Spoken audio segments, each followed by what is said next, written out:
কাছে?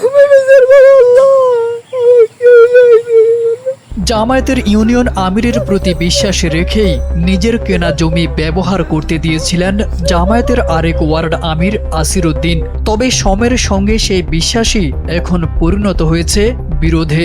অভিযোগ উঠেছে দলীয় প্রভাব খাটিয়ে ইউনিয়ন আমির খলিলুর রহমান তারই দলের ওয়ার্ড আমিরের জমি দখলে রেখেছেন।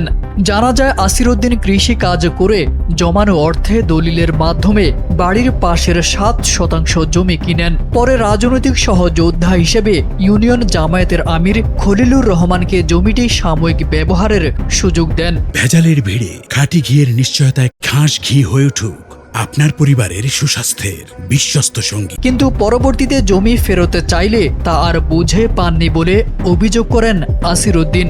কান্নাজড়িত কণ্ঠে আসিরউদ্দিন বলেন, দলের ভাবমূর্তি ক্ষুণ্ণ হবে ভেবে এতদিন অভিযোগ করিনি, কিন্তু এখন রাজনৈতিক প্রভাব খাটিয়ে আমার জমি দখলে রাখা হয়েছে।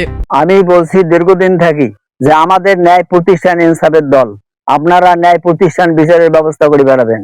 এখন এই কথা করার পর তারপরও আমি বিচার পাই নাই, এবং তারা যদি আমাদের বাংলাদেশ জামায়াত ইসলাম যে দল ক্ষমতায় আসে তারা কিভাবে সুবিচার করতে পারবে, ইনসাফ প্রতিষ্ঠান করতে হবে। তবে ঘটনাটি নিয়ে স্থানীয়ভাবে একাধিকবার বৈঠক হলেও এখনো পর্যন্ত মেলেনি কোনো সমাধান। শেষ পর্যন্ত থানার লিখিত অভিযোগ দিতে বাধ্য হয়েছেন ভুক্তভোগী ওয়ার্ড আমির আসিরউদ্দিন। ঘটনাটি ঘটেছে লালমনিরহাটের আদিতমারি উপজেলার দুর্গাপুর ইউনিয়নে।